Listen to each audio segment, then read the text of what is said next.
Tell you what, for a team that wasn't even playing this weekend, the Pittsburgh Steelers somehow managed to come out as the biggest winners in the entire AFC North. While the players were scattered across beaches, couches, and wherever else their bye week took them, the rest of the division was out there getting steamrolled. And now, coming out of a restful weekend, Mike Tomlin's crew finds themselves sitting in a spot no one really expected this early in the season, alone at the top. 3 wins and only 1 loss through 5 weeks. Sound good, right? But it gets even better when you look around and see the chaos unfolding with the division rivals. The Browns? Lost. The Ravens? Also lost. The Bengals? You guessed it, another L. All 3 teams hit the field on Sunday, and none of them even looked like they belonged on the same stage as their opponents. The aggregate score? 102-51. That's not just losing. That's getting doubled up across the board. 1 division, 3 teams, and all of them collapsing in sync. For Pittsburgh, it was the perfect storm. Cleveland, who still seemed stuck in some eternal quarterback limbo, couldn't keep up with the Vikings all the way over in London.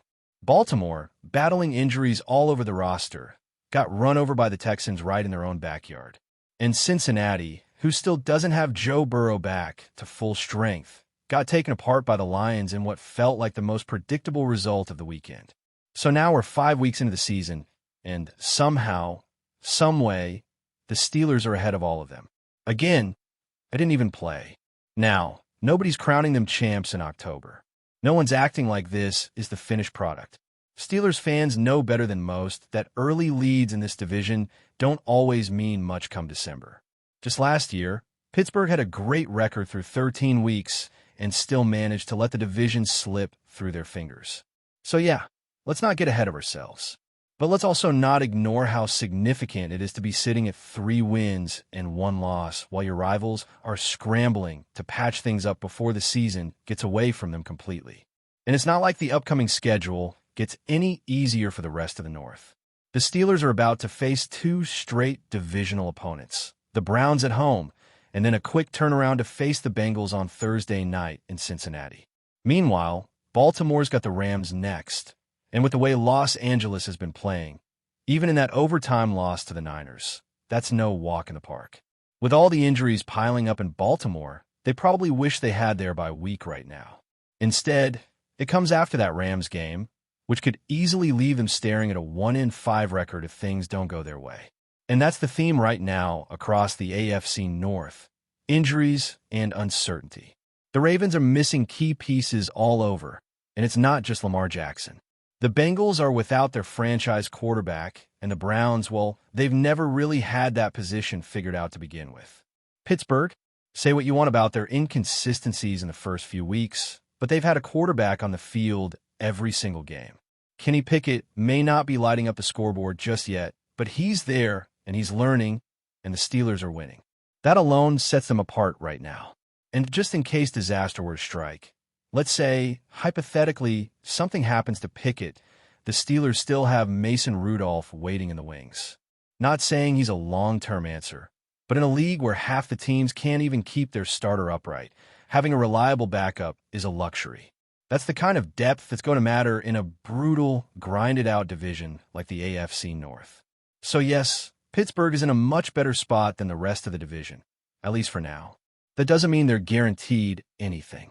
But let's be honest, if you were offered this exact situation back in August, you would have jumped at it. 3 wins, 1 loss, and a division in chaos? That's a dream scenario for a team that came into the season with more questions than answers. And here's the real kicker. Most of the problems they've shown, they look fixable. Let's talk about that offensive line. It's far from perfect.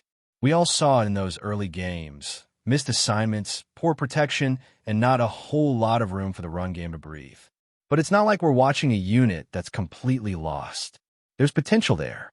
You rotate in guys like Spencer Anderson, get creative with how you use Darnell Washington alongside Broderick Jones, and suddenly, things start to click. It's not pretty, but it's functional. And that's all this team needs right now, functionality. Because when the rest of the pieces are in place, the line doesn't have to dominate. It just has to hold. Same goes for the defense. The tackling issues? That was glaring in the first couple games.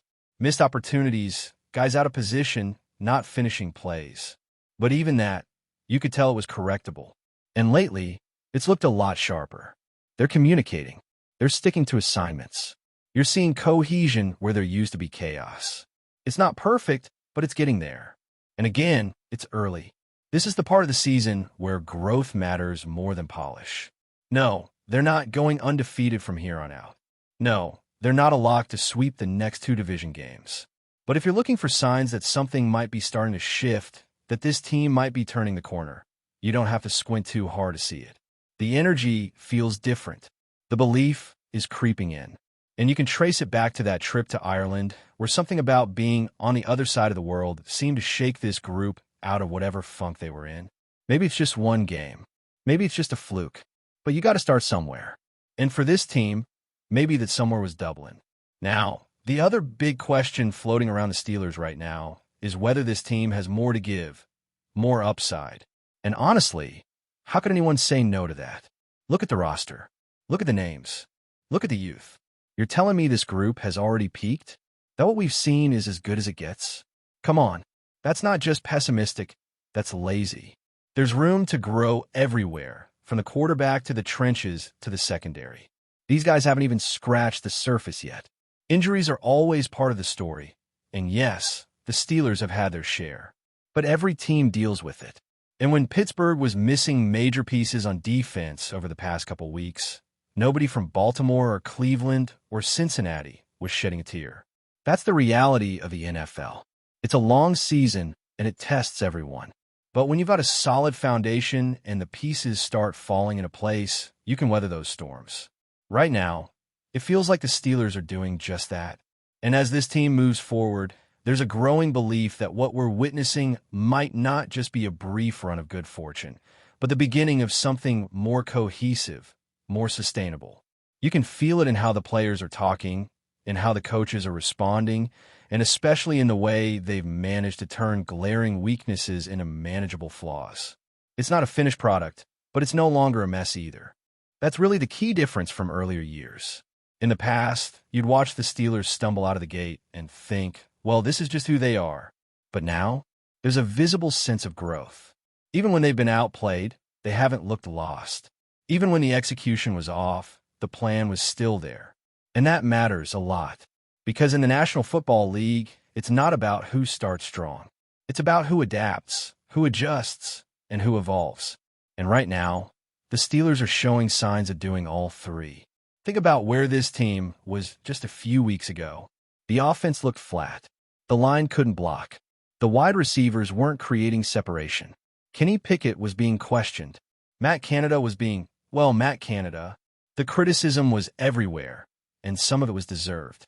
But this group didn't collapse under that pressure. They didn't fold. They responded. And the difference in tone, from the locker room to the sideline, has been impossible to ignore. Take a guy like Pickett, for example. He's not blowing up the stat sheet, but you can see the progression. He's making better reads. He's stepping into throws. He's understanding the moment. That fourth-quarter touchdown in the last game wasn't just a lucky play. It was the kind of moment you want from your quarterback. Cool under pressure, confident in his decisions, and not afraid to take a shot when it matters most.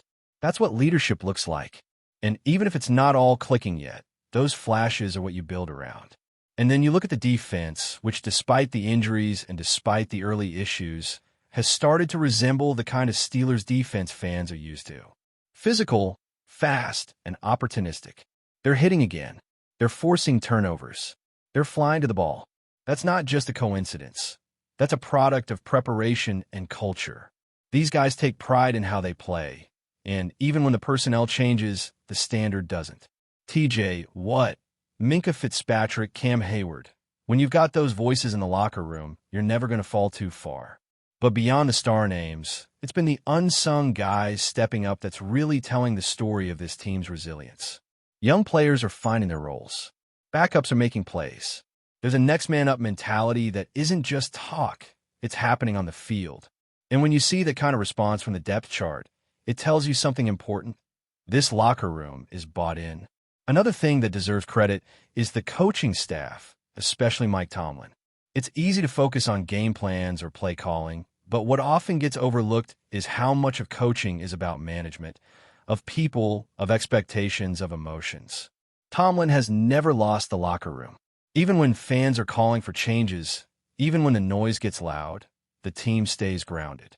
That kind of culture doesn't show up in box scores, but it wins games, especially ugly ones, especially in November and December, when the margin for error disappears. And sure, there are still issues. The offense isn't consistent. The running game needs to find its rhythm. The secondary has had breakdowns. But again, these aren't fatal flaws. They're growing pains. And unlike some of their division rivals, the Steelers actually seem to have a plan to address them. They're not just hoping things get better. They're making adjustments. They're moving guys around. They're testing combinations. That's the difference between a team that's trending up and one that's stuck in neutral. Meanwhile, look at the rest of the AFC North.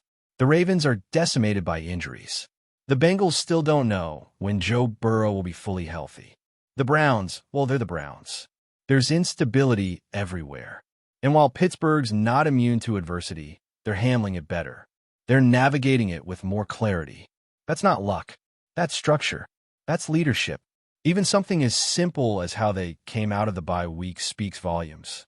You didn't hear stories about distractions. You didn't see social media drama. They rested. They recharged. And now they're getting back to work.